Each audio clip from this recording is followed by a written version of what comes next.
Security Office or any other governmental agency. These rules and laws are, of course, subject to change. This presentation is to help you stay informed and plan for what's coming.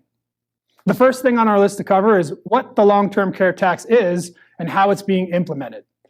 Let's look at the guinea pig for this new tax, the first state to implement this and test it out, Washington State, where you can enjoy a scenic view, a great cup of coffee, and the pleasure of paying a new long-term care tax. In 2022, long-term care tax went live in Washington and was linked to the Washington Cares Fund, which requires folks working in Washington to contribute 0.58% of their income. Who doesn't love a good unexpected tax? The insult to injury, not unlike a lot of things the government does, is that perhaps it wasn't very well thought out. The math doesn't pencil out well.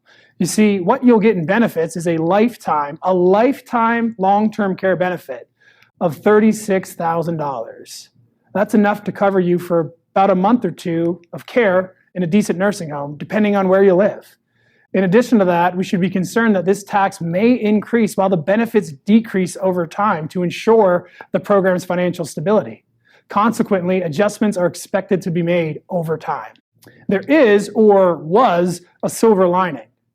This is very important to understand. You see, Washington State gave the citizens a one-time opt-out opportunity. This one-time opt-out opportunity allowed individuals to be exempt from paying the tax if they had creditable coverage in place by a specific deadline. That deadline only lasted about 12 months. So in other words, you had to have coverage in place within a specific deadline in order to opt out of the tax.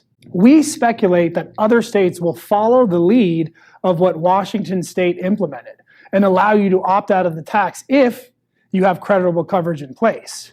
Now, it's important to understand that you could have opted out of this tax by having creditable coverage in place without having to buy a traditional long-term care insurance plan.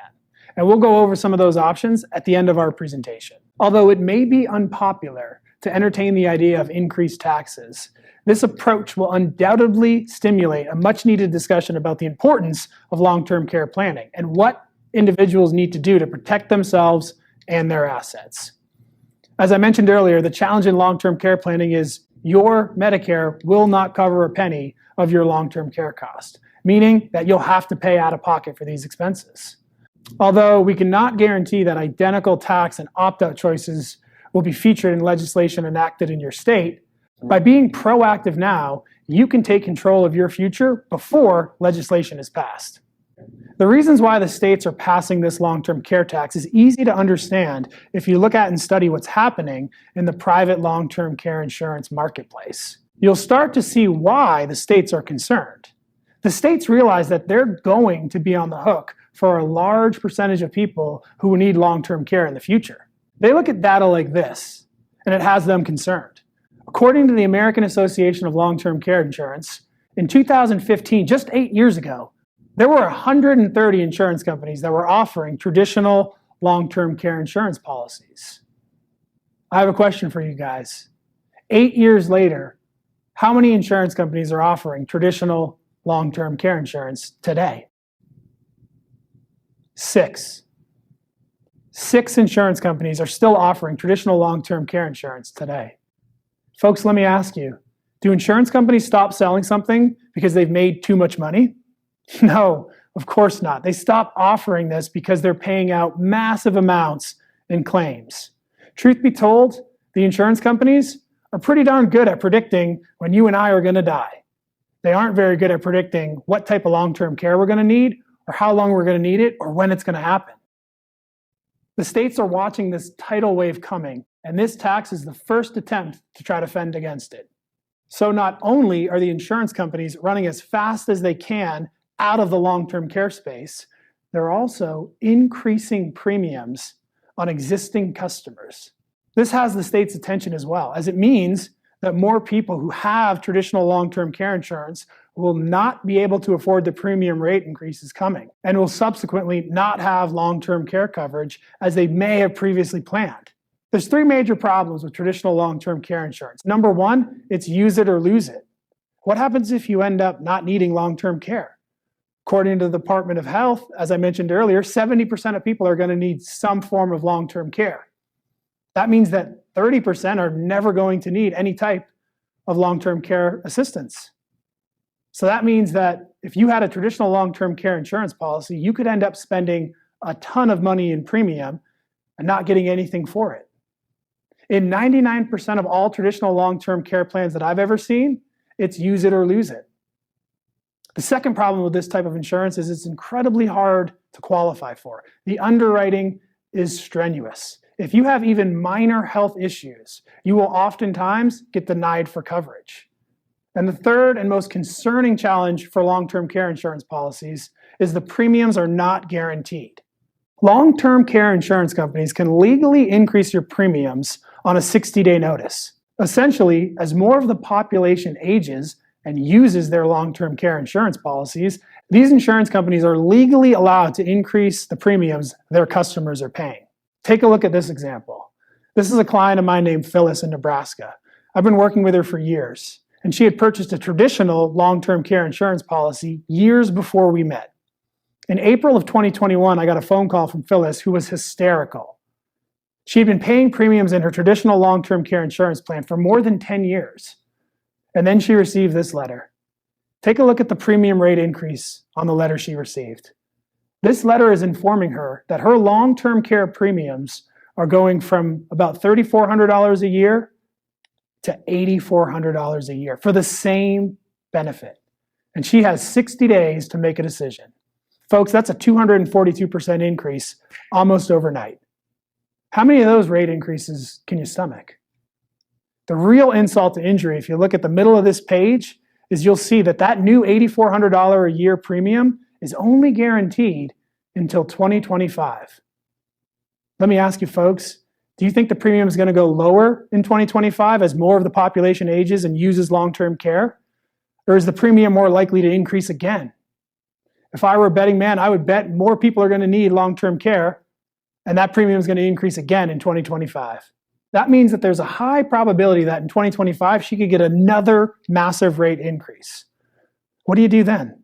Fortunately, Phyllis and I had put a backup in place in 2020 in case this happened. We implemented one of the long-term care alternatives so that if this did happen, she would be able to walk away from her traditional long-term care insurance policy and not get strong-armed by the insurance company. By the way, folks, I did ask Phyllis if I could black out her personal information and share this. She told me to send this to every client I've ever spoke to. She said that I want to make sure other people don't get taken advantage of by these long-term care insurance companies like I did. This is another reason why the states are so concerned about long-term care and why they're implementing the long-term care tax. They realize that these traditional long-term care insurance companies will continue to raise premiums, which in turn will price you out of your long-term care insurance policy. This is not what you originally signed up for. Right when you need your long-term care policy the most, you could end up getting a 250% rate increase. If your long-term care insurance premium goes from $3,000 a year to $9,000 a year, what would you do? How long could you play that game with the insurance company? It's borderline evil what these traditional long-term care insurance companies are doing to their customers. The states understand the game that these long-term care insurance companies are playing with rate increases. And in my opinion, this tax is partly in response to that concern. Here's another letter I got from a client on April 4th, 2023, letting the client know that they should expect a 246% rate increase on their traditional long-term care insurance policy. The states realized that there were 130 insurance companies offering long-term care insurance 8 years ago, and now there's only 6. Folks, if you have a traditional long-term care insurance plan, it's of the utmost importance to have a backup in place. It's not about what happened in the past. It's about what's going to happen in the near future with your policy as it relates to premium rate increases. Wayne Gretzky, the greatest hockey player of all time, famously said, he's not concerned with where the puck is right now. He's focused on where it's going. I'm a strong believer that there's a better way to plan for long-term care. We can't depend on the states to take care of us. If you look at what Washington State did, the total lifetime benefit you would receive is $36,000, which won't go very far. There's 2 alternatives to traditional long-term care insurance I'd like to share them with you now. The first is called a hybrid long-term care plan. At a high level, what you do is use a life insurance policy with a long-term care rider built into it, called an accelerated benefit rider. The benefit to this type of plan is, number one, the premiums are guaranteed. No premium rate increases. Number two, if you structure it properly, you can have as big of a long-term care benefit as a traditional plan so that you're covered for long-term care. And number three, you can get a return of premium. So the money that you paid in premiums into a hybrid long-term care plan actually gives you the ability to take the money out in the future. In summary, a hybrid long-term care plan allows you to get the money back you paid in premiums. You can use it for long-term care if you end up needing long-term care. When you pass away, your family receives a tax-free benefit. So no matter how you pass away, someone you love will inherit a tax-free benefit. There is no use it or lose it in this type of plan. It's important to mention it does require medical underwriting. However, the underwriting is considerably easier than traditional long-term care insurance plans.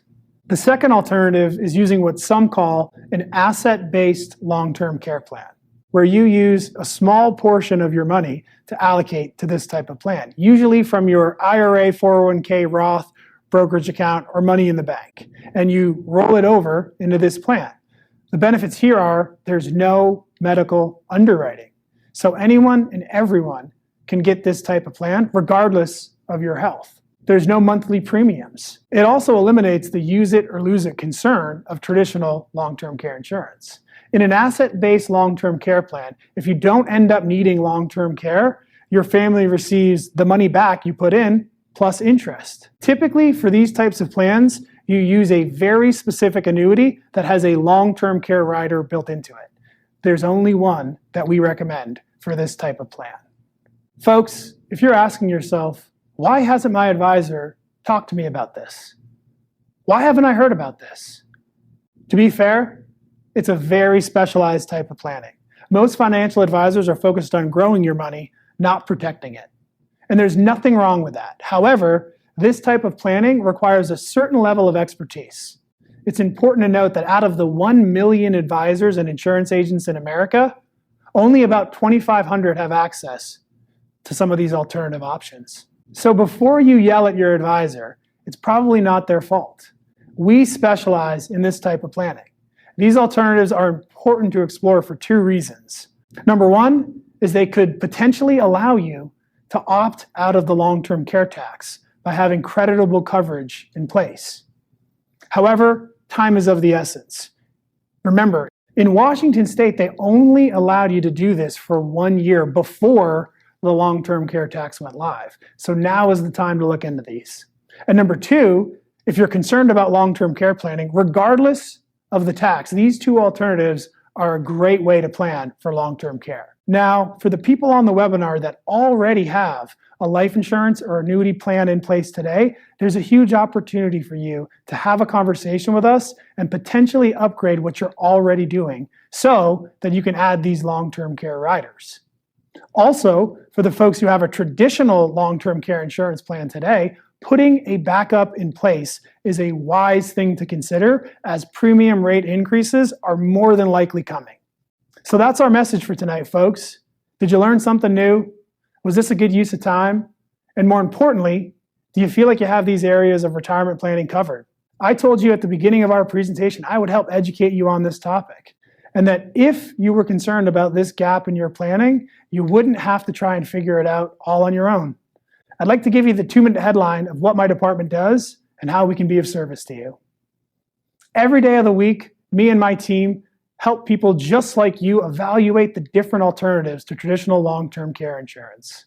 You would be surprised how often we're able to make a few small steps and a relatively small amount of change that creates a dramatic impact on your life and protects your assets from long-term care. There's no perfect solution for long-term care, but the two alternatives we mentioned are a great place to start. You can opt to meet with us by clicking the Speak to an Advisor button and scheduling a brief meeting with one of our licensed financial experts.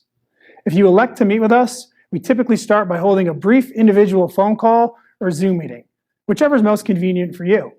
During this meeting, we'll give you our opinion on what the best course of action is for you to take. I can speak from personal experience in thousands of client meetings and say that the time we spend together discussing this can have a dramatic impact on you and your family for generations to come. Folks, I appreciate you spending a few minutes with us.